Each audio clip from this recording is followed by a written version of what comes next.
Bonjour mes bien-aimés, bienvenue pour ce nouveau partage autour de la parole de Dieu.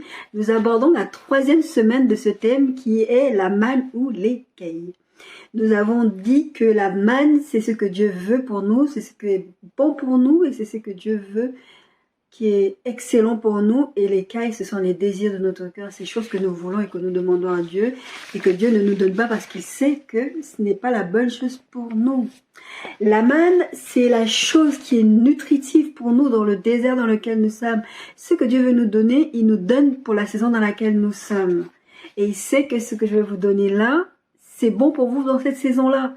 Si vous voulez de la viande, donc des cailles, vous allez prendre quelque chose qui n'est pas bon pour vous dans le désert dans lequel vous vous trouvez, dans quelle que soit la situation dans laquelle vous vous trouvez. C'est vrai qu'on a regardé les différents textes, la manne comme ça, elle ne ressemble à rien. La Bible dit, on a lu les versets que ils se sont posé la question, mais qu'est-ce que c'est? Et la Bible dit que ça ressemble à des graines de coriandre et de la bédélium. Je n'arrive pas à prononcer ce mot, mais je vous ai montré c'était quoi la semaine dernière. À la limite, je vous remettrai les screenshots. Mais en tout cas, la manne comme ça, elle n'a pas l'air appétissante. Mais elle est très nutritive, elle est bonne pour la saison dans laquelle tu es. Et le peuple dans le désert, ils étaient là, mais qu'est-ce que c'est que ça? Nous, on veut ce qu'on connaît déjà. On veut ce qu'on a connu en Égypte. On veut la viande, les poissons, l'ail, les trucs. Et je me dis, ce peuple-là, ils étaient en esclavage, ils étaient en souffrance, mais ils voulaient des choses, des petites choses qu'ils ont sublimées, comme on a dit la semaine dernière, qu'ils ont sublimées, alors qu'ils étaient en esclavage, alors qu'ils n'étaient pas bien, alors qu'ils ont crié à Dieu. Et Dieu leur a envoyé quelque chose de mauvais. Et en grand 1, on a vu le grand point que nous avons abordé ensemble, c'est donne-nous notre pain quotidien. C'est ce que, parce que la Bible parle de la manne comme le pain quotidien. C'est vrai que vous avez besoin d'aller chercher tous les jours. C'est vrai que les enfants de Dieu, on a du mal quand même avec le fait d'aller chercher Dieu tous les jours. On a du mal à demander, à aller voir Dieu, à aller lire la Bible, à aller prier, parce qu'on a tout plein de distractions qui font que on a vraiment du mal. Des fois, on n'y arrive pas et des fois, on a du mal. Et Dieu nous demande de faire cet effort d'y aller tous les jours. Et en prenant cet exemple-là, le peuple, il ne voulait pas en fait. Il voulait prendre le plus possible pour pouvoir ne plus avoir à sortir et pour ne plus avoir à aller le chercher. C'est comme ça que nous sommes avec Dieu. Nous ne voulons pas. Nous voulons que Dieu nous donne, par exemple, je ne sais pas, quelque chose pour toute une saison, pour des années en avance. Et Dieu, il veut qu'on s'approche de lui tous les jours, qu'on fasse l'effort d'y aller tous les jours. Et là, il va nous donner la manne qui tombe du ciel tous les jours parce que Dieu a quelque chose à te dire. Il a quelque chose à te dire dans la saison dans laquelle tu es. Ou simplement, Dieu veut simplement parler avec toi parce que, en tant que parent, on n'a pas forcément besoin d'être toujours en train de parler avec notre enfant pour des choses, des demandes spécifiques. On veut, en tant que parent, simplement, des fois, juste savoir ce qui se passe dans la vie de notre enfant ou notre relation, essayer de renforcer cette relation, être à l'écoute, prendre le temps. Moi, je sais que, par exemple, quand ma fille, elle vient me voir pour une raison X ou Y, et par exemple, je suis en train d'écouter une prédication ou je suis en train de faire quelque chose. C'est souvent quand j'écoute une prédication qu'elle fait ça, la vérité. Et je mets une pause et je l'écoute. Hier ou tout à l'heure, je sais plus, elle me disait oui, à chaque fois que je te dis un truc, toi tu t'arrêtes pas. Je l'ai regardée, je lui ai dit, jamais j'ai ça. C'est vrai qu'il y a des moments où, par exemple, là, je suis en train de tourner, elle sait que je suis en train de tourner, donc je ne vais pas me stopper dans ce que je suis en train de faire, sauf si elle a une urgence. Mais la plupart du temps, je prends le temps de me poser avec elle, discuter avec elle. Et Dieu veut qu'on prenne le temps de venir discuter avec lui. Des fois, c'est pas qu'il a des grandes révélations à nous donner, mais il veut qu'on fasse l'effort d'y aller tous les jours. Donc notre grande 1, c'était donne-nous notre pain quotidien. En fait, la vérité, c'est aller chercher votre pain quotidien. Vous savez, un peu cette mentalité française. Moi, c'est un truc qui m'a toujours, étonnée. Je sais pas si je suis étonnée, intriguée, je sais pas. Mais en tout cas, de voir, d'être venue, quand je suis venue vivre en France, et surtout depuis que je suis dans l'âge adulte, de voir surtout ici en Bretagne, hein, je vois ça vraiment, les gens qui se lèvent tous les matins, aller acheter leur petite baguette. C'est important pour eux. Ils vont pas aller acheter du pain et le poser là et dire je vais le manger le lendemain. Ils ont besoin de leur baguette fraîche du jour. Et je vous disais que le pain quotidien, quand vous avez ces différents textes de la Bible qui parlent de donne-nous notre pain quotidien, ça s'appelle le réma. C'est la révélation du jour, c'est la chose que le Seigneur veut vous donner le jour. au jour le jour. C'est la chose qui vous concerne ce jour-là. Il y a des choses qui ne sont pas écrites dans la Bible, donc vous avez besoin d'aller tous les jours à la boulangerie chercher votre petite baguette. Et quand vous voyez ces gens-là, des fois je me dis, mais pourquoi ils font pas comme nous? Un peu les Africains, on a ce côté. On achète le pain en gros, ou on achète plusieurs baguettes. Après, on mange ce dont on a besoin pour la journée. Et après, on coupe, on met au congélateur. C'est beaucoup plus facile. Mais non, en fait, ce n'est plus pareil, ce n'est plus le même goût, ce n'est plus le même... Ils ont besoin d'aller prendre quelque chose de frais. Vous avez besoin de votre révélation fraîche du jour. Vous avez besoin d'entendre ce que Dieu a à vous dire au jour le jour. Le grand 1, donc, c'était donne-nous notre pain quotidien. Le grand 2, après, on a vu aussi avant de passer au grand 2, on a vu ce passage dans Exode 16, 14, 15, où je vous disais à l'instant, hein, en fait, il demandait, mais qu'est-ce que c'est que ça? C'est Exode 16, je vais revenir dessus. Ah, c'est Exode 16, à partir le verset 15 déjà est dit. Non, oui c'est ça. Les enfants d'Israël regardèrent et ils se dirent l'un à l'autre, qu'est-ce que c'est cela? Car ils ne savaient pas ce que c'était. Moïse dit, c'est le pain que l'Éternel vous donne pour nourriture. Ils étaient là, ils se demandaient, mais qu'est-ce que c'est? Et effectivement, ce que Dieu vous donne, moi je vous assure, par exemple, quand je parle au niveau des conjoints, des fois Dieu vous donne des choses, vous vous dites, mais c'est quoi ça? Mais Seigneur, tu te moques de moi. Vous demandez, je vous prends souvent cet exemple-là depuis les 2 dernières semaines, je vous demandais au Seigneur, je sais pas, 1000 euros, et le Seigneur vous donne 10 euros, vous êtes là, mais qu'est-ce que c'est que ça? Ça ressemble pas à ce que j'ai demandé. Mais Seigneur, c'est que c'est de ça dont tu as besoin dans la saison dans laquelle tu es. Et on a aussi parlé de cette histoire de Caïn qui est une malédiction. Je vous avais fait ce message sur le fait que Satan ne maudit pas. L'initiateur de la malédiction, c'est Dieu. C'est Dieu qui maudit. Je vous mettrai le screenshot. C'est Dieu qui maudit. Satan n'a pas la capacité de te maudire. Par contre, ce que Satan peut faire, parce que la malédiction, je vous avais expliqué, c'est en fait c'est désobéir aux règles que Dieu... j'ai le mot en anglais, je ne l'ai pas en français. Que Dieu établit. Et en fait, le fait que tu oublies, comme là, il a dit à Adam et Ève, c'est le texte qu'on a utilisé, Genèse 3, il a dit, vous ne mangerez pas de ce fruit-là. Parce que voilà ce qui va arriver. C'est ça la malédiction. Tu désobéis à Dieu, voilà ce qui va t'arriver. Mais Satan, ce qu'il veut, parce que il veut t'emmener loin de la face de Dieu, il veut te faire perdre ton identité, il veut te détruire. Donc lui, il va te pousser à désobéir, comme ça tu vas être sous le coup d'une malédiction. Satan, la seule façon qu'il peut arriver à te maudire, et il ne te maudit même pas, c'est t'amener à désobéir à un ordre direct de Dieu. C'est t'amener à faire ce que Dieu ne veut pas, te pousser à aller contre la volonté de Dieu. Et c'est ça qu'on a abordé dans le grand 2, qui est ne tentez pas Dieu. C'est amener Dieu à réagir à votre désobéissance. Amener Dieu, en fait, à prendre une décision qu'il ne voulait pas prendre. Je vous ai pris la semaine dernière l'exemple du fait qu'il a dû tuer les animaux pour pouvoir couvrir Adam et Ève. Mais ça l'a mis en colère. Déjà parce qu'ils sont désobéis, mais il a dû... C'était la première fois que Dieu devait tuer un animal, un être. Et je vous ai dit la semaine dernière, si vous ne le savez pas, les animaux ont une âme. Nous, les êtres humains, nous sommes esprits, nous habitons dans un corps et nous avons une âme. Les animaux, ils ont une âme qui habite dans un corps et n'ont pas d'esprit. Donc, voilà. Mais en tout cas, ils ont une âme. Dieu a dû tuer un animal. Est-ce que vous réalisez la gravité du truc? Ils ont obligé Dieu à tuer un animal pour couvrir leur nudité. Parce que maintenant, ils avaient conscience qu'ils étaient nus. Ils avaient essayé de se mettre des petites feuilles de...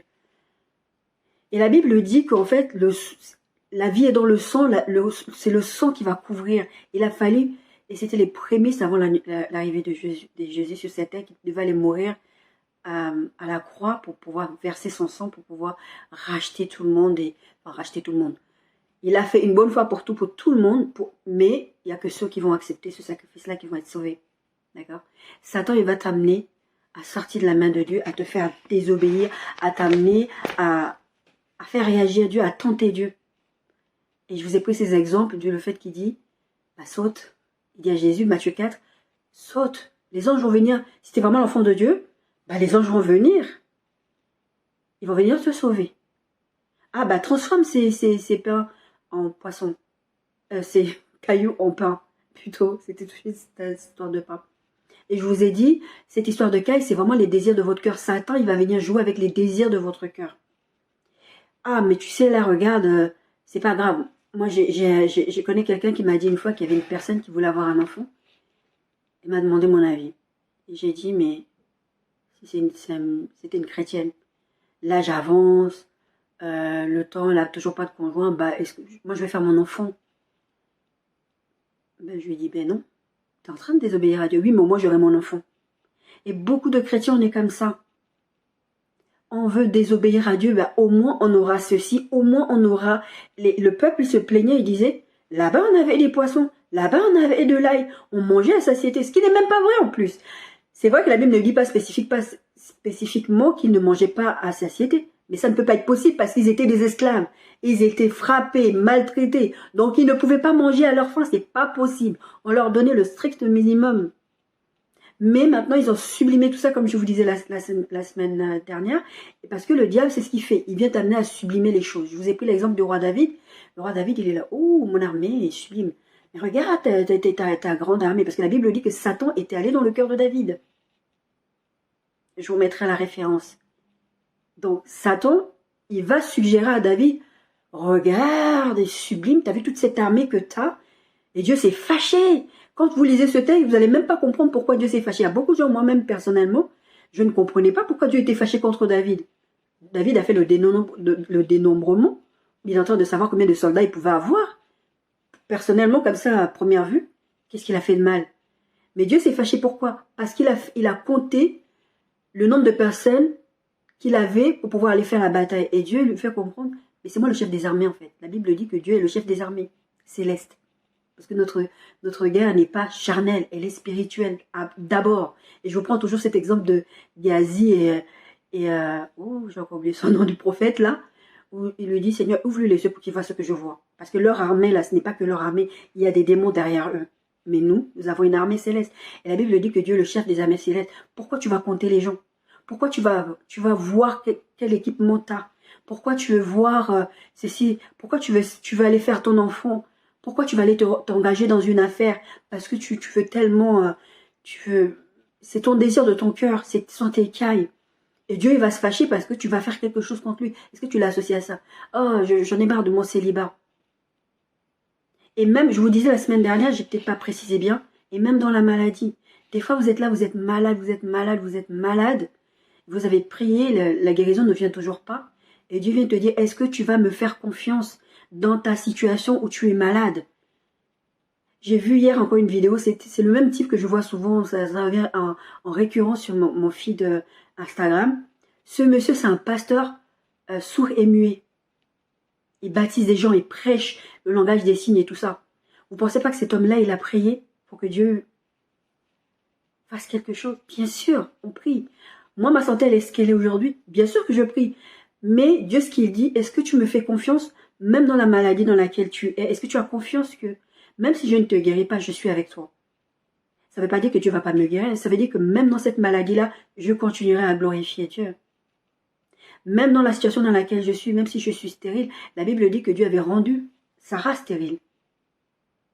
C'est pas moi qui le dis, c'est pas eux qui l'ont interprété comme ça. La Bible dit que Dieu avait rendu Sarah stérile. Et je vous dis très souvent que pour qu'un enfant vienne sur la terre, c'est pas le fruit du hasard. Aucun enfant ne peut venir sur cette terre si Dieu ne l'a décidé. Si un enfant ne vient pas sur cette terre, c'est que Dieu ne l'a pas permis. Parce que les enfants, la vie, c'est Dieu qui la crée. C'est Dieu qui allume les esprits et c'est Dieu qui éteint les esprits. Mais il n'éteint jamais un esprit, en fait, tout simplement parce que Dieu a décidé ça. Il pourrait le faire. Il peut éteindre un esprit. Il aurait pu éteindre Satan. Mais il a décidé que dès qu'un esprit est créé, c'est-à-dire ange, parce que les anges, c'est des esprits à la base. C'est juste des esprits. D'accord? Ils sont immatériels. Nous sommes à la base immatériels. Il fallait un corps pour venir sur la terre. Dieu a édité une règle que pour que ces gens-là aillent sur la terre, il faut un corps. C'est pour ça que vous avez des fois des systèmes, la Bible parle souvent de, je fais une petite parenthèse, des systèmes de possession démoniaque, parce qu'un démon, il y a une mesure à laquelle il peut pas agir sur la terre. Il faut qu'il prenne le corps de quelqu'un. Donc vous avez des gens, voilà, ils sont possédés. Ils sont vraiment possédés. Et la Bible parle souvent de possession démoniaque. Mais c'est vrai qu'il y a beaucoup de cas qu'on voit, c'est une petite parenthèse, beaucoup de cas qu'on voit par exemple dans les milieux évangéliques, dans les milieux chrétiens, dans la vie de tous les jours. C'est pas forcément des gens qui sont possédés. Comme ça, là, qu'on voit leur comportement, on va dire, lui, il est possédé. Mais c'est pas forcément qu'ils sont possédés, c'est qu'ils sont sous influence satanique. D'accord? Donc c'était une petite parenthèse. Donc, grand 1, on a vu, donne-nous notre petit quotidien. Grand 2, ne tentez pas Dieu parce que vous n'allez pas apprécier sa réponse. Et grand 3, la semaine dernière, on a vu, contentez-vous de ce que vous avez. Dieu veut que tu te contentes de ce qu'il te donne. Il te donne la manne. Ok, la manne pour toi, ça ne ressemble à rien. Mais la manne, c'est ce qui est nutri. Excusez-moi, ça me gratte. Je déteste avoir les cheveux lâchés. J'ai toujours dans mon quotidien, vraiment petite parenthèse, mais dans mon quotidien, j'ai toujours les cheveux attachés. Ça là, c'est juste pour les vidéos. Je déteste ça me... Bref, excusez-moi. En tout cas, Dieu sait ce qui est bon. Dieu sait que la manne, tu dois t'en contenter. Vous êtes dans le désert. Aujourd'hui, nous sommes dans une époque où on a des frigos, on a des congélateurs, on a tout ceci. On a des déserts là-bas, ils font les trucs. Mais le désert, ça reste le désert. Tu peux pas les demander d'aller prendre quelque chose. Encore que maintenant, Dieu a donné l'intelligence à l'être humain pour, par exemple, faire sécher la viande, mettre le sel dans la viande pour pouvoir la conserver mieux. Mais à l'époque où ils étaient là, c'était pas ça. Et de toutes les façons, ce n'était pas ce que Dieu voulait pour eux. Dieu voulait qu'ils se contentent de ce qu'il leur donnait parce que c'était bon pour leur santé. Et la Bible, il y a un verset de la Bible, je me souviens plus c'est quoi la référence, mais ce verset dit que, en fait, Dieu était tellement fâché contre eux à un moment donné, il dit, mais quand vous étiez dans le désert pendant 40 ans, vos vêtements ne se sont pas usés, vos chaussures ne se sont pas usées, vous n'avez manqué de rien, je vous ai tout donné. Mais vous êtes venus me provoquer. Dieu sait que là, tu es dans une saison, t'en as marre, tu veux le travail, ou t'en as marre, tu veux une promotion. Ne va pas chercher les cailles. Parce que des fois, vous allez voir quelqu'un, vous allez dire, ah, comme Joseph. Joseph a eu ce moment où il a dit, parle à moi de Pharaon. Quand tu seras à côté de Pharaon, souviens-toi de moi. Le gars, il a oublié. Et des fois, les gens ne vont pas vous oublier, ils vont vouloir vous donner un coup de pouce parce que, des fois, il y a des gens qui sont gentils, ils sont sympas, ils veulent vous faire du bien. Encore que, des fois, il y a des gens, je vous ai fait un message ici sur récompense ou récompense. Il y a des gens qui veulent vous faire du bien, mais en fait, c'est pas pour vous faire du bien, c'est parce qu'il y a un piège derrière.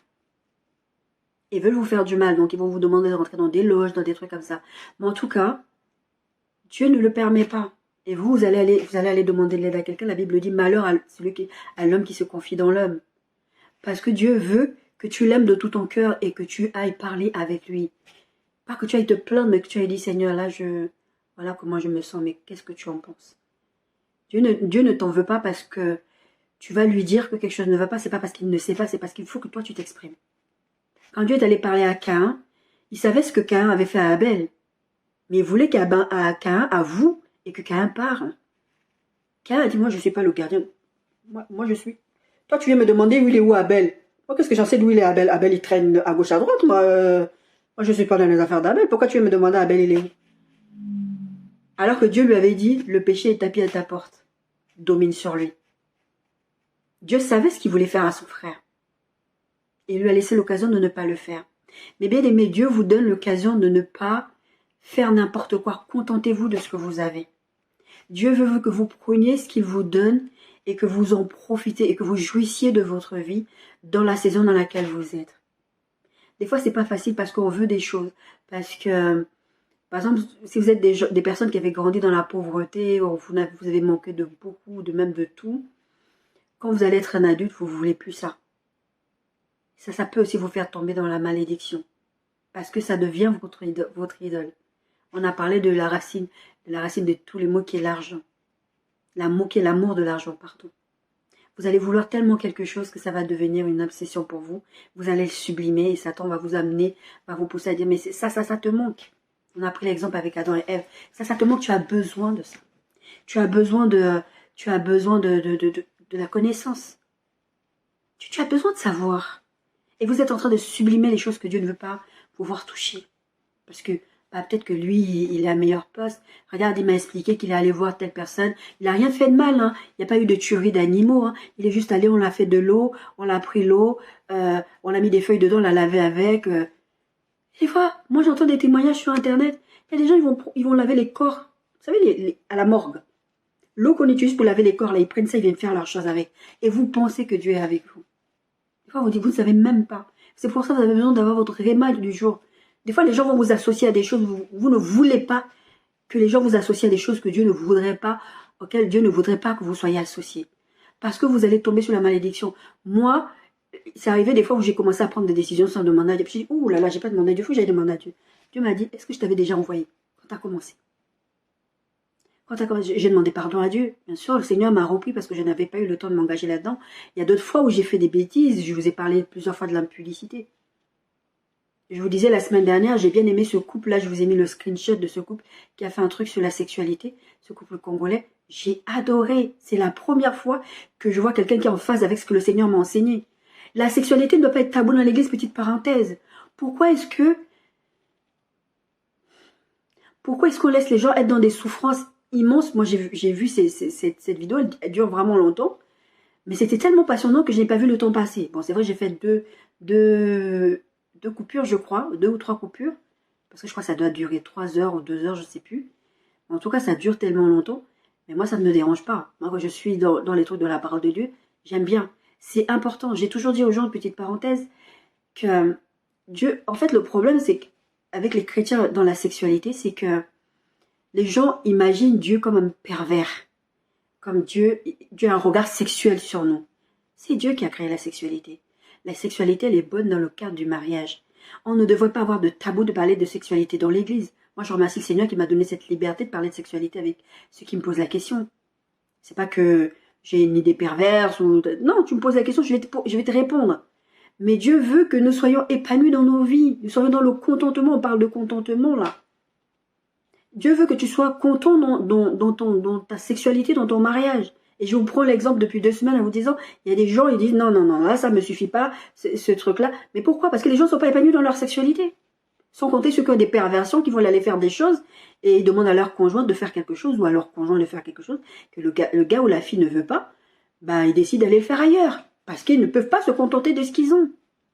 Dieu veut que nous soyons heureux, mais que nous contentions de ce qu'il nous donne. Parce que ce qu'il nous donne, dans la saison dans laquelle nous sommes, c'est la bonne chose. C'est la manne, c'est ce dont nous avons besoin à ce moment-là. Et moi, je vous ai dit, je suis quelqu'un, j'ai déjà pris cette décision depuis très très longtemps avec le Seigneur, ça fait des années en arrière. Quand il m'a dit, demande-moi ce que tu veux comme conjoint. Il m'a pas donné ce que je veux, mais ce que je veux dire, c'est que j'ai toujours dit, Seigneur, ma sexualité, je vais être épanouie dans ma sexualité. Donc, je prie en amont, je prierai aussi le jour où on devra pratiquer cet acte-là. Parce que pour moi, c'est important d'associer Dieu à tout ce que je fais, y compris la sexualité. Parce que si vous avez des problèmes dans ce domaine-là, parce que vous ne pouvez pas, vous n'êtes pas dans le contentement, vous n'êtes pas dans l'épanouissement, vous allez aller voir ailleurs, vous allez sortir de la main de Dieu, vous allez aller désobéir à Dieu, vous allez être sous le coup d'une malédiction, parce que Dieu va dire, la Bible dit, que le lit conjugal soit exempt de toute souillure, qu'il n'y ait pas d'immoralité sexuelle parmi vous. Mais vous allez aller faire des choses parce que vous n'êtes pas content de ce que vous avez. Bref, nous avons vu ça, nous avons vu être grand 1, donne-nous notre pain quotidien, grand 2, ne tentez pas à Dieu, grand 3, se contenter de ce que Dieu nous donne. Grand 4, choisis la bénédiction. J'allais vous lire ce que j'ai écrit en haut. C'est mon marquage. Il faut dire que je dois reprendre. J'allais vous lire ce que j'ai écrit. Choisis la bénédiction. Nombre 22, 4 à 34. Je ne vais pas tout lire.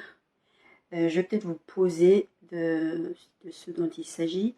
Là, on va arriver à cette histoire de Balaam dont je vous ai parlé dans la première semaine. Que Balaam, c'était pareil aussi.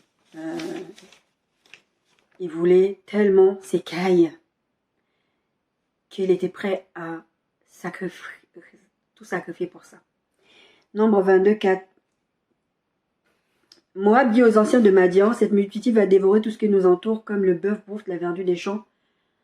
Ça, c'est le peuple, il se multiplie. C'était la même chose qui s'est passé en Égypte. Ils étaient en train de se multiplier. Pharaon a dit, Les conseillers sont réunis. Eux, ils vont nous dévorer. Ils commencent à être trop nombreux. Il faut tuer les bébés là. Qu'est-ce que les bébés leur ont fait? Parce que pour eux, ils ont compris que les bébés, ils vont grandir, ils vont encore faire plus de monde. Et là, les habitants, les anciens de Madian disent, ils vont nous dévorer. Ils vont nous engloutir. Ils sont trop nombreux, ils commencent à se rapprocher un peu trop de nous. Et Balak, qui est roi de Moab, il va dire, ok, je vais aller trouver un de leurs prophètes qui est connu étant prophète. Et à un moment donné, lui, il dit, je suis la bouche de l'Éternel, je vous lirai ça tout à l'heure. Verset 6, nombre 22, 6, viens, je te prie. Maudis-moi ce peuple, car il est plus puissant que moi. Peut-être ainsi pourrais-je le battre, et je chasserai et le chasserai-je du pays, car je sais que celui que tu bénis est béni et que celui que tu maudis est maudit. La Bible dit, c'est qu'on lit dans le ciel, est lié, et c'est que nous lions sur la terre, il y a aussi, en fait, nos paroles ont du poids. Donc lui, il sait que le combat n'est pas que physique. Je vous dis tout le temps, ce que vous voyez, c'est le premier ciel. Vous devez apprendre à regarder dans les lieux célestes. Vous êtes, en tant qu'enfant de Dieu, être assis avec Christ dans les lieux célestes. Vous êtes censé voir ce qui se passe. C'est ce que... comment il s'appelle le prophète? Des fois, je perds son nom, c'est fou. Le chef le maître de Géasi. Je vous mettrai son nom. Ça, il le savait, il le voyait. Il voyait que ce que je vois là, c'est une armée, ce que je vois de tous les jours. Il y a des choses qui se passent, mais il y a autre chose derrière. Quand vous cherchez votre pain au quotidien, vous devez aller chercher à savoir ce qui se passe derrière ce que vous voyez. La Bible dit qu'on n'a pas à combattre la chair le sang. Pourquoi? Parce qu'il y a des choses qui se passent derrière les gens. Je vous disais la semaine dernière, il y a des gens où des fois ils se réveillent. Il a dormi avec qui? Pourquoi il est comme ça? Pourquoi il se comporte comme ça? Pourquoi il a ce genre de comportement? Tout le monde n'est pas rempli du Saint-Esprit. Donc il dit, je sais que si tu les maudis, ils seront maudits. Donc comme ça, je vais gagner la guerre. Balak. Il dit ça à Balaam. Il dit, il leur fait donner des cadeaux aux anciens de Madian pour les donner à Balaam. Balaam, il veut les cailles. Il a des désirs, il veut les présents. C'est trop tout ce qu'on est en train de me proposer, c'est trop bien. Ça a l'air intéressant. Je veux ça. Mais bon, je vais quand même faire l'effort d'aller parler à Dieu parce qu'on ne sait jamais. Peut-être que Dieu sera d'accord que je maudisse son peuple. Réflexion de Balaam. Balaam leur dit, passez ici la nuit et je vous donnerai, verset 8. Et je vous donnerai la réponse d'après ce que l'Éternel me dira. Et les chefs de Moab restèrent chez Balaam. Dieu vint à Balaam et dit, qui sont ces hommes que tu as chez toi? Comme quoi, déjà quand Dieu commence à te poser la question, moi je sais que le père de ma fille est comme ça, quand il commence à poser une question, tu sais qu'il y a un truc derrière. Il ne pose pas juste une question gratuitement. Tu sais qu'il y a une chose derrière. Quand Dieu pose des questions à Cain, quand il pose des questions à Adam et Ève là, qui vous a dit que vous étiez nus, c'est parce qu'il y a un problème, il y a quelque chose qui ne va pas. Donc il commence à poser la question, qui sont ces hommes que tu as chez toi? Il y a un problème. Ces hommes-là ne sont pas censés être chez toi. Qu'est-ce qu'ils foutent là? C'est ça que ça veut dire. Balaam répondit à Dieu, Bala, fils de Tsiphor, roi de Moab, les a envoyés pour me dire, voici un peuple est sorti d'Égypte et il couvre la surface de la terre, viens donc, maudis-le, peut-être ainsi pour que je combatte et le chasserai-je. Dieu dit à Balaam, tu n'iras point avec eux. Tu ne maudiras point ce peuple, car il est béni. C'est mon peuple à moi, il est béni, tu ne vas pas aller le maudire. Si Dieu dit ça à Balaam, c'est que Balaam a la possibilité de maudire le peuple. Il peut leur arriver des trucs. Mais Dieu a déjà dit, ne le fais pas, parce que si tu fais ça, tu vas avoir des problèmes. C'est ça que Dieu veut dire. Dieu dit, c'est ce peuple-là, il est béni, n'essaye même pas. Balaam se leva le matin, verset 13, et Dieu, chef de Balak, allez dans votre pays, car les ténèbres refusent de me laisser aller avec vous. C'est genre, vous savez quand vous voulez manipuler un enfant, vous voulez manipuler quelqu'un. Moi, je veux faire, mais bon, Dieu a dit non. Lui, il veut, mais Dieu a dit non. Donc, je ne peux pas venir avec vous. J'aurais bien voulu. Parce que s'il avait été ferme dans sa façon de dire, je ne pense pas qu'ils auraient insisté. Ils auraient compris que là... Déjà, là, s'ils avaient la possibilité d'aller voir Balaam pour aller parler avec lui, pour lui dire, maudit ce peuple, c'est que Balaam, il faisait des trucs très louches. Il y a cet adage qui dit que quand quelqu'un vient parler de mal, tu viens me dire, ah, telle personne a dit ça sur toi. Moi, la première question que je vais me poser, ce n'est pas pourquoi, ça se fait pas, pourquoi elle a dit ça sur moi, c'est pourquoi cette personne s'est sentie à l'aise de te dire ça à toi. C'est qu'il y a un truc qui tourne pas rond chez toi. Ça veut dire que tu n'es pas un bon ami pour moi. Ça veut dire qu'il y a quelque chose qui ne va pas. Si cette personne s'est sentie suffisamment à l'aise pour venir te dire des choses sur moi, c'est que vous avez l'habitude de faire des trucs bizarres. Moi, je sais qu'on m'a souvent fait ce reproche. Ouais, mais toi, on peut pas venir vraiment critiquer avec toi. Non, on peut pas venir critiquer avec moi. J'ai eu des problèmes dans ma propre famille parce que je refusais d'entendre des gens venir sous mon toit, maudire des gens, insulter des gens. En l'occurrence, mes parents. J'ai dit, quels que soient les problèmes que j'ai avec eux, tu ne viens pas sous mon toit dire à quelqu'un que ta mère c'est un sorcier, ton père c'est un sorcier. Pourquoi? Je suis un enfant de Dieu. J'ai des comptes à rendre à Dieu. Donc je ne vais pas, la Bible dit que les mauvaises compagnies corrompent les bonnes mœurs. Je ne vais pas aller me mettre dans une position où je vais critiquer quelqu'un, où je me mets dans une position où je vais être sous le coup d'une malédiction. J'accepte pas. Ceux qui me connaissent savent que chez moi là, Il y a des choses que tu ne fais pas. Il y a des musiques que tu ne mets pas. Je m'en fiche ce que les gens pensent. Les gens savent que chez moi, il y a des choses que tu ne fais pas. C'est comme ça. Je ne négocie pas avec toi. Tu ne le fais pas. Si tu n'es pas content, tu ne viens pas. Par contre, quand moi je suis chez toi, je me plie. C'est ta maison. Il y a des choses que tu ne vas pas me forcer à les faire parce qu'il s'agit de moi. Tu ne vas pas me forcer à boire de l'alcool. Tu ne vas pas me forcer à faire danser je ne sais pas quoi. Tu ne vas pas me forcer à écouter certaines musiques. Ça, tu ne fais pas. Mais par contre, quand je suis chez moi, non. Il n'y a pas de on fait la fête. Vas-y, les gens savent. Je vous assure, les gens savent que chez moi, on ne fait pas ça. Donc, quand tu viens, Dieu lui pose déjà la question, mais qu'est-ce qu'ils font chez toi? Tu vas pas maudire mon peuple. Il dit, Verset 15, Balak envoyait de nouveau les chefs en plus grand nombre et plus considérés que les précédents parce qu'il n'a pas été suffisamment ferme. Donc il se dit, si je rajoute des choses, peut-être que Balaam va changer d'avis, il va les maudire. Parce qu'il a vu que Balaam avait un désir de caille. Ces cailles-là, c'était les prisons, l'argent et tout ça. Verset 16, ils arrivaient au point de Balaam et lui dit, ainsi parle Balak, fils de Tiphor, que l'on ne t'empêche pas donc de venir vers moi, car je te rendrai beaucoup d'honneur et je ferai tout ce que tu me diras, viens, je te prie, maudis-moi ce peuple. Balaam répond au serviteur de Balak, quand Balak me donnerait sa maison, le gars il fait semblant, pleine d'argent et d'or, je ne pourrais faire aucune chose ni petite ni grande contre l'ordre de l'Éternel. Maintenant, je vous prie, restez ici. Dieu l'a déjà posé la question avant. Qu'est-ce qu'ils font chez toi? Là, il dit, restez ici. Dieu lui a dit même, tu n'iras pas avec eux. Mais il dit à ces gens-là, restez ici. Restez ici. Cette nuit, et je serai ce que l'Éternel me dira encore. Dieu lui a déjà dit, tu ne maudiras pas. Il dit, restez, les gens encore les demander à Dieu. Parce qu'il veut les cailler. Je vais encore les demander à Dieu. Peut-être que là, cette fois-ci, Dieu va changer d'avis. La colère de Dieu s'enflamma. Non, attends, c'est pas là. Oui. Verset 20, là, c'est verset 19 que je viens de lire. Verset 20, Dieu vint à Balaam pendant la nuit et lui dit, puisque ces hommes sont venus t'appeler, lève-toi avec eux, mais tu feras ce que je te dirai. Balaam, comme les peuples dans le désert, des cailles. Balaam dit, enfin, je vais pouvoir obtenir mes présents, mes cadeaux. Dieu me dit de partir avec eux.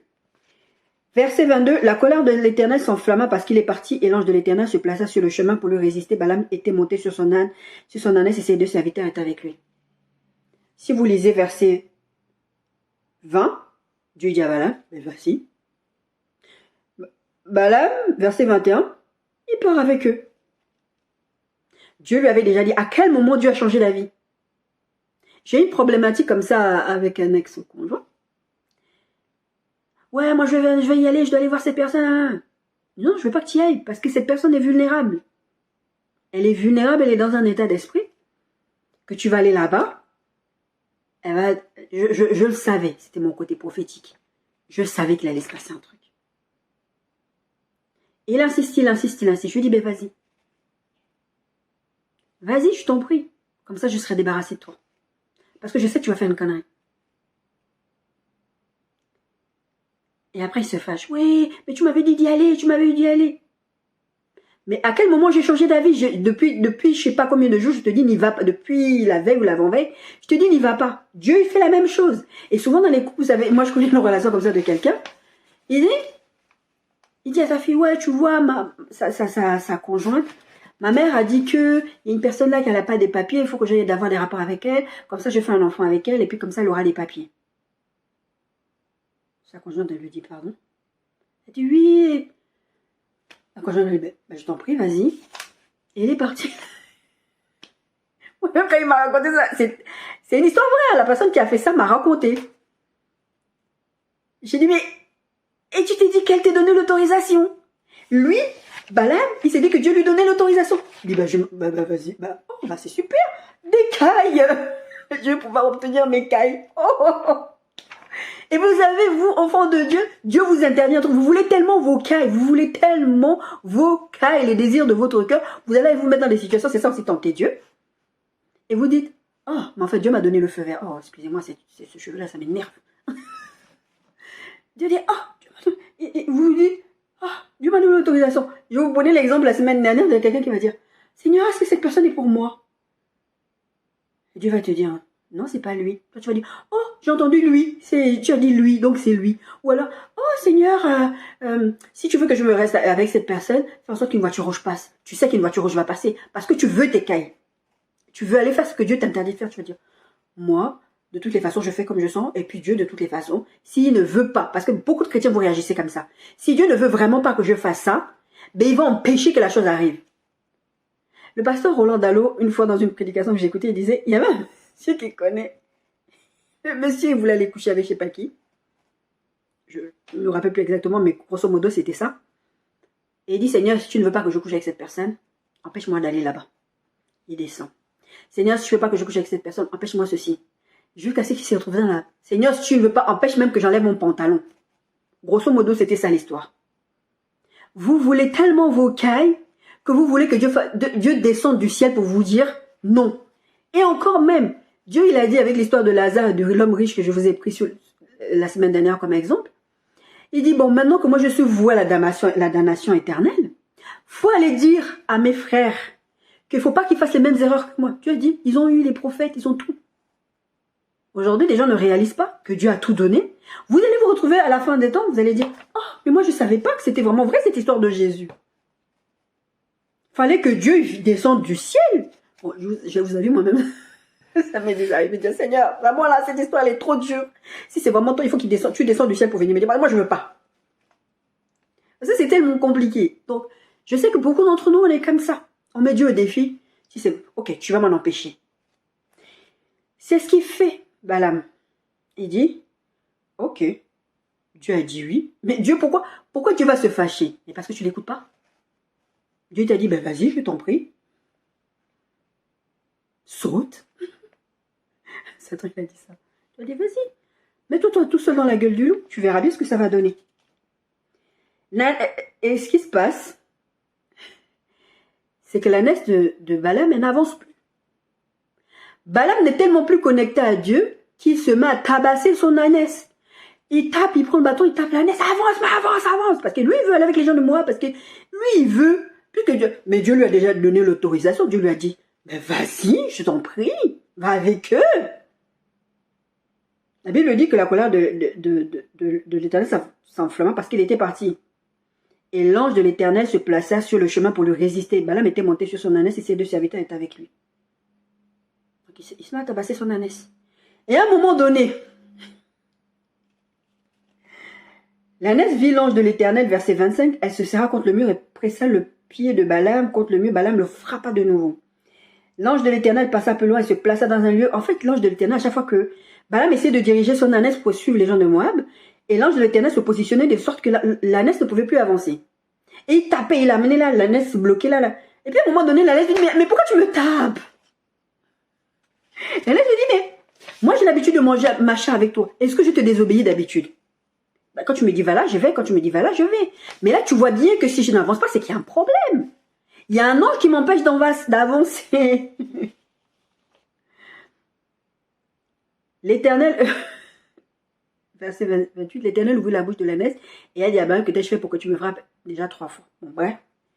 Lui, il répond à l'ânesse parce que non, il est tellement terrible, il est tellement dans sa bêtise. Je sais pas, une ânesse est en train de te parler, un animal que tu sais que tu marches avec tous les jours, qui ne parle pas d'habitude. Ton ânesse se met à te parler. À un moment donné, moi je sais pas, tu flippes. Il y a quelque chose qui se passe dans ta tête et tu dis non, il y a un truc. Pourquoi l'ânesse, l'ânesse est en train de me parler? Et puis l'ânesse me dit en plus que je ne t'ai rien fait, pourquoi tu me tapes? Non, lui normal, il converse avec l'ânesse.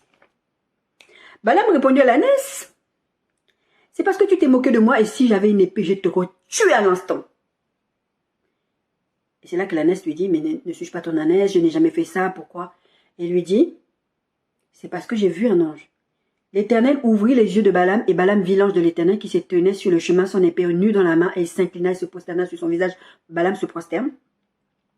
L'ange de l'Éternel lui dit, je vous dis souvent, quand vous voyez l'ange de l'Éternel, souvent c'est Jésus. Pourquoi as-tu frappé ton ânesse déjà 3 fois? Voici, je suis sorti pour te résister car c'est un chemin de perdition qui est devant toi. Ne se peut-il pas que Dieu est en train de te résister parce que tu veux tellement t'écailler que Dieu est en train de te résister. Il te dit, je ne veux pas. Et toi, tu te fâches Quand ton mari, quand ta femme, quand ton frère, quand ta soeur, quand je ne sais qui vient te prévenir, des fois même un païen va venir te parler. Vous savez le nombre de fois où les païens viennent déjà parler à des chrétiens, ou même des fous qui sont renommés comme fous. Un fou vient vous parler, comme l'histoire de l'ânesse. Vous savez que c'est Dieu qui est en train de vous parler. Mais vous dites non. Et l'ange de l'Éternel lui dit, mais c'est moi en fait que... C'est moi qui... Je suis en train de te résister quand je fais ça, quand j'empêche l'ânesse de... Mais ange de l'Éternel, pourquoi tu viens de me dire de partir? C'est toi qui m'as dit de partir, il faut que j'aille avec eux. Mais est-ce qu'on t'a pas dit déjà de ne pas y aller, Balaam? Est-ce que Balaam, on t'a pas dit n'y va pas? L'ange lui dit, l'ange d'Éternel dit, verset 33, l'ânesse m'a vu, elle s'est détournée devant moi déjà 3 fois. Si elle ne fut pas détournée de moi, je t'aurais même tué. C'est-à-dire que l'ânesse a empêché que Balaam se fasse tuer. Et je t'aurais même tué et je lui aurais laissé la vie à l'ânesse. Balaam dit à l'ange de l'Éternel, j'ai péché car je ne savais pas. Pourquoi je vous parle de cette histoire de Balaam? Balaam voulait tellement, il avait ce désir-là à l'intérieur de lui. La Bible parle même d'un moment de la doctrine de Balaam. On voit ça dans Apocalypse 2,14. J'ai quelque chose contre toi, c'est que tu as là déjà attaché à la doctrine de Balaam qui a enseigné à Balak à mettre une pierre d'achoppement devant les fils d'Israël pour qu'ils mangeassent des viandes sacrifiées aux idoles et qu'ils se livrassent à l'impudicité. Parce que qu'est-ce que Balaam va faire plus tard? La Bible, en fait, on va voir Nombre 24, 10, 16. La colère de Balak, parce que Balak il va se fâcher, il va dire, mais je t'ai dit de les maudire, tout ça. Il dit à Balaam, c'est pour maudire mes ennemis que je t'ai appelé, voici tu les as bénis déjà 3 fois, fuis maintenant, va-t'en chez toi, mais les gens t'empêchent de les recevoir. Il dit, fuis maintenant, va-t'en chez toi, Nombre 24, 11. J'avais dit que je te rendrais des honneurs, mais l'Éternel t'empêche de les recevoir. C'est ce que Satan il a dit dans le désert. Mais l'Éternel ne veut pas que vous ayez la connaissance. Satan vient vous proposer des choses, il dit, mais moi, je veux te donner tout ça là. Ça m'a été donné. Moi, je veux te donner juste, prosterne-toi devant moi. Prosterne-toi devant moi. Je vous ai pris cet exemple, je ne sais pas si j'ai parlé dans cette vidéo YouTube ou que sur ma vidéo TikTok. J'ai une de mes sœurs qui est partie au concert de Beyoncé. Le jour même, elle était au concert. Moi, je me suis dit, Seigneur, il fallait lui dire ça. Il me dit, va lui dire à ta sœur qu'elle est allée adorer quand elle est partie au concert de Beyoncé. Ma soeur m'a dit, je savais, tout ça. Bon, on est comme ça. On veut tellement des choses. On veut tellement...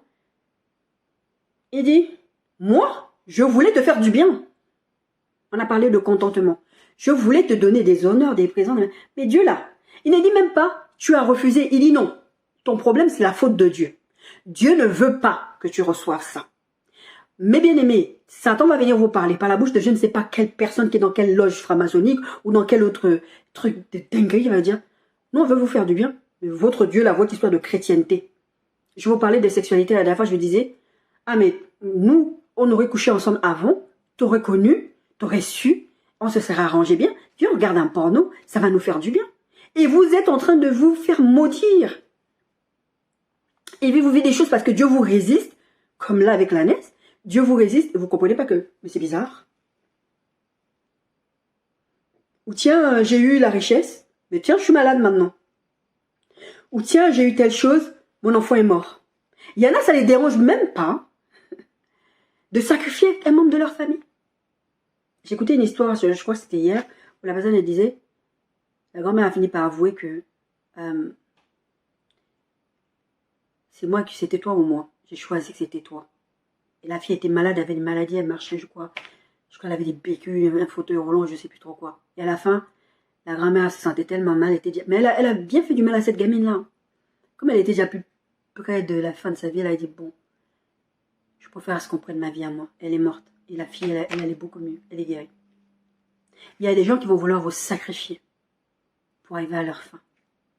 Et vous allez entendre des choses comme ça. La doctrine de Balaam. Ah non, mais moi je voulais te faire du bien, mais t'as pas voulu. Vous savez c'est quoi la doctrine de Balaam? Quand Balaam, ce qui va se passer, je vais pas tout lire parce que je veux qu'on finisse aujourd'hui vraiment.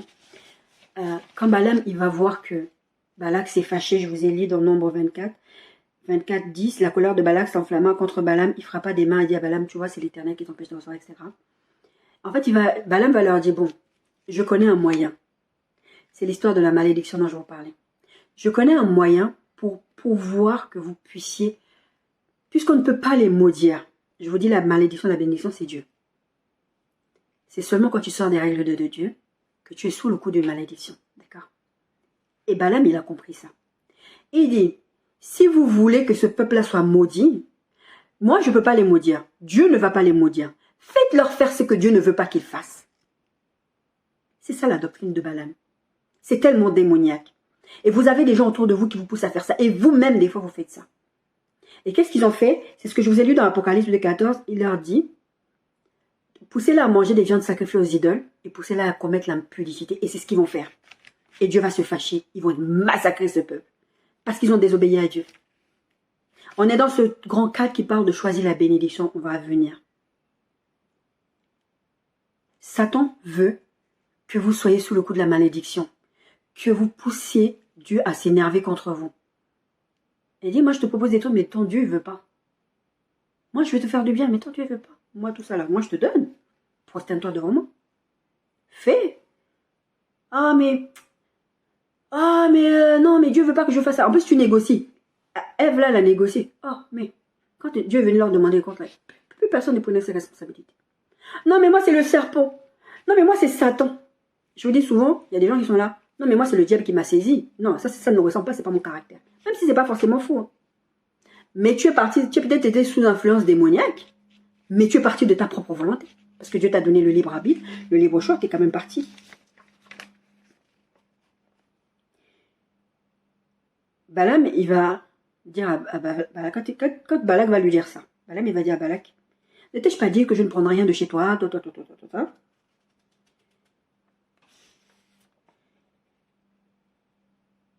Il va les bénir encore, mais après il va faire ce que je vous ai parlé de la doctrine de Balaam. Parce qu'il voulait tellement ça. Nombre 25, cette histoire de la doctrine de Balaam, c'est ça dont je vous parlais. Nombre 25, 1 à 5. Israël demeura à Sittim et le peuple commença à se livrer à la débauche avec les filles de Moab. Elles invitèrent le peuple au sacrifice de leur Dieu et le peuple mangea et se prosternant devant leur Dieu. Israël s'attacha à Baal-Péor, vous savez, l'histoire de... Et la colère de l'Éternel s'enflamma contre Israël. Balaam leur avait dit ça. Parce que Balaam voulait l'écailler. Vous allez tellement vouloir ce que Dieu ne veut pas que vous ayez dans la saison dans laquelle vous êtes, que vous allez vous placer sur le coup d'une malédiction. Vous allez faire ce que Dieu ne veut pas que vous fassiez et vous allez être maudit. Et Dieu va... Est-ce que vous réalisez que même si Dieu est compassion, même si Dieu est amour, Dieu peut prendre votre vie? Oui, on va dire on est dans les nouveaux temps. Vous savez le nombre de chrétiens qui meurent tous les jours parce qu'ils ont enflammé la colère de Dieu. Vous n'avez même pas conscience des gens que Dieu prévient et dit arrête ça, sinon je vais prendre ta vie.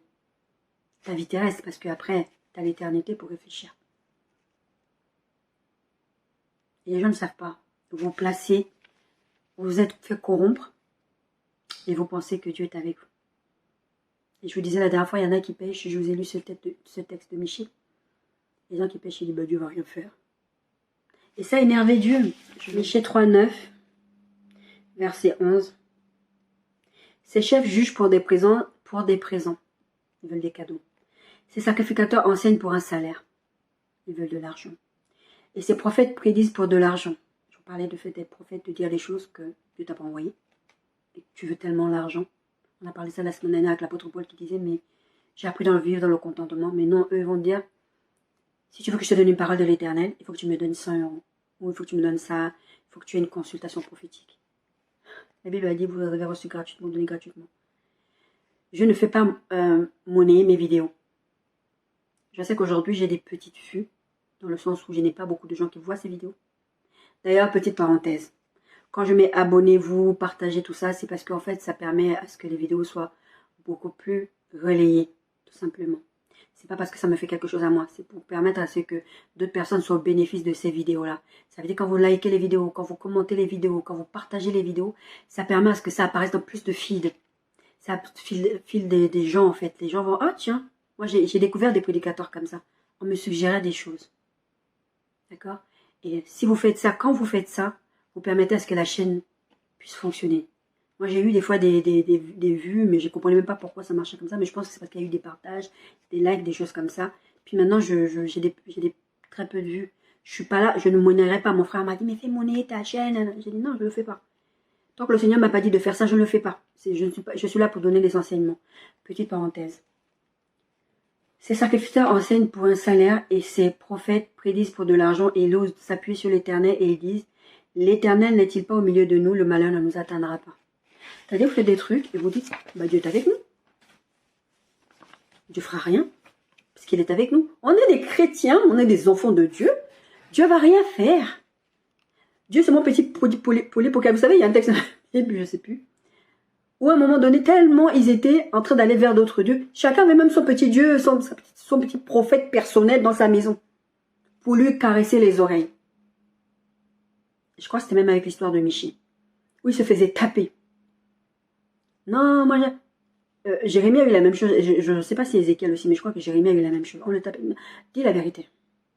Non, parce qu'il fallait dire les choses qui caressent les oreilles des gens. Quand vous êtes un vrai prophète de l'Éternel, Dieu ne vous envoie pas dire que des belles choses aux gens. J'ai vécu l'expérience plusieurs fois. Ça me fait du bien quand le Seigneur m'envoie aller dire quelque chose qui va faire du bien à quelqu'un. De toute façon, tout fait du bien. Des fois, ça passe par la correction, mais ultimement, c'est pour votre bien. Mais il y a des choses que le Seigneur me dit d'aller dire, ça, c'est pas drôle. C'est pas drôle du tout. Ce que j'ai reçu, par exemple, comme parole, je l'ai partagé sur mes réseaux sociaux, mais ça fait longtemps que je l'ai reçu, cette parole-là. Mais je n'osais pas la partager parce que, bon, voilà. Ce que j'ai reçu, par exemple, sur l'église de Isson à Paris, ce que j'ai vu, c'est horrible ce qui va arriver. Bref. Donc, la doctrine de Balaam, c'est ça. Puisqu'on ne peut pas les retirer, la Bible dit, Dieu dit, personne ne vous arrachera de ma mère, de ma main. La seule façon de partir de la main de Dieu, c'est de placer hors de la main de Dieu. Sortir de la main de Dieu, être sous le coup d'une malédiction. Et c'est ça que Satan va vous amener. Et c'est ce qu'ils ont fait. Et Dieu aussi a été fâché pour ça. Dieu a puni le peuple, mais Balaam, il est mort d'une façon. Nombre 31, verset 8, ils tuèrent les rois de Madian parce que Dieu va leur dire, massacrez-les tous. Ce qu'ils ont fait là, c'est grave. Aller vers d'autres dieux, commettre l'impudicité. Des fois, j'ai dit, Seigneur, merci pour la croix, hein. Mais des fois, c'est pas, ça n'empêche pas que les gens sont là, on est dans les temps de la grâce. Ils tuèrent les rois de Madian avec tous les autres, Évi, Rékem, Tsur, Ur et Réba, 5 rois de Madian. Et ils tuèrent aussi par l'épée Balaam, fils de Béor. Ce mec, il parlait de la part de Dieu. Moi, j'ai toujours dit, ce mec-là, il était un vrai prophète à la base. Parce que la Bible dit qu'il parle avec Dieu, il dit, moi je suis prophète de Dieu. Attendez, Nombre 24, verset 15. Balaam prononçant son oracle et dit, parole de Balaam, fils de Béor, parole de l'homme qui a l'œil ouvert. Et vous voyez dans le monde spirituel. Parole de celui qui entend les paroles de Dieu, de celui qui connaît les desseins du Très-Haut, et de celui qui voit la vision de Tout-Puissant, de celui qui se prosterne et dont les yeux s'ouvrent. C'était un prophète de l'Éternel à la base. Mais il s'est détourné du Dieu vivant. Il est mort, tué par l'épée. Je vous parlais de mort à l'instant. Vous allez vous retrouver dans des situations où l'Esprit de Dieu va partir. La mort physique, c'est une chose. La Bible dit, craignez celui... C'est quoi exactement le verset? Craignez celui... Ne craignez pas celui qui peut quelque part tuer votre corps, faire du mal à votre corps, genre la maladie, des trucs comme ça. Mais craignez celui qui peut détruire votre âme. Donc Dieu. Pourquoi? Parce que là, tu souffres. On aura des corps glorifiés. Moi, je crois en la guérison divine. Le Seigneur m'en a déjà parlé personnellement pour moi, me concernant. Mais comme j'ai dit, je me contente de l'état où je suis aujourd'hui. Pas parce que j'aime bien être malade, mais parce que je suis en train de servir Dieu. Mon but, moi, c'est de faire confiance à Dieu dans ma saison, là où je suis. D'accord? Et je ne peux pas juste faire ce que j'ai envie de faire parce que là, sur le moment, c'est ce que je veux. Et Dieu veut que je lui fasse confiance. La colère de l'Éternel s'enflamme. Ils ont eu cette malédiction de Caïn parce qu'ils ont refusé de faire confiance à Dieu. Dieu est en train de les amener à dire, moi, je vais prendre soin de vous. Et ils étaient en train de provoquer Dieu. Balaam a été tué. Vous n'êtes pas censé mourir. Si vous mourrez physiquement, c'est une chose, mais vous allez mourir spirituellement. Le Saint-Esprit va partir de vous, comme ça s'est passé avec Samson.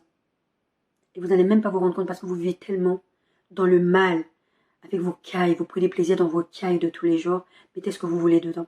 Et vous êtes loin de Dieu, et vous en souffrez. Et vous faites mal au cœur de Dieu.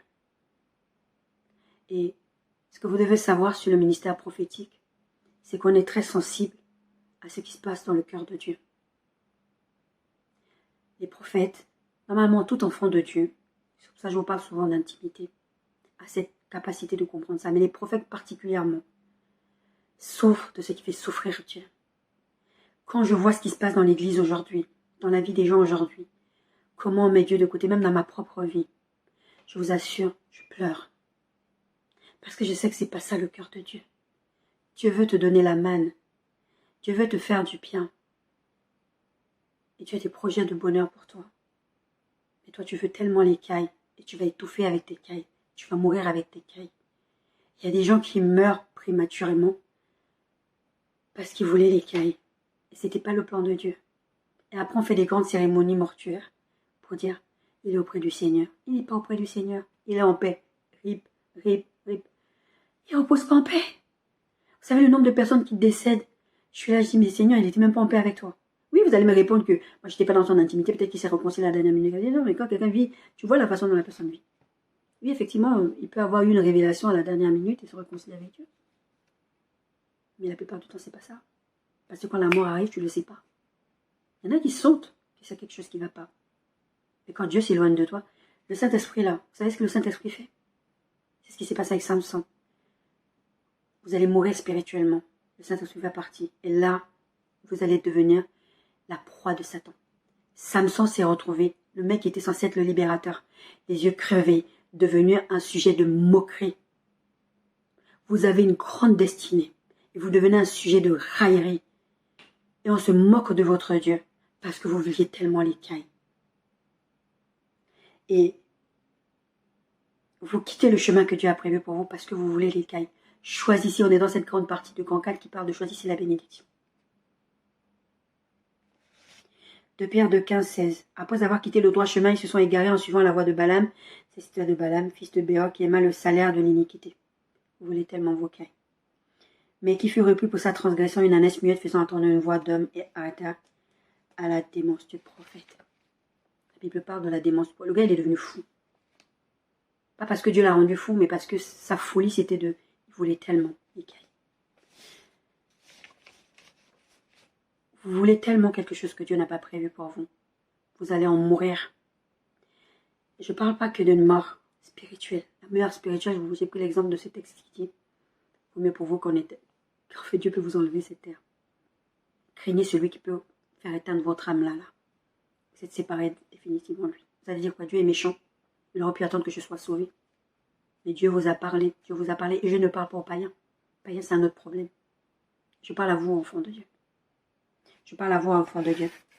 Deutéronome 30, 19. J'en prends aujourd'hui à témoin contre vous le ciel et la terre. J'ai mis devant toi la vie et la mort, la bénédiction et la malédiction. Choisis la vie afin que tu vives, toi et ta postérité.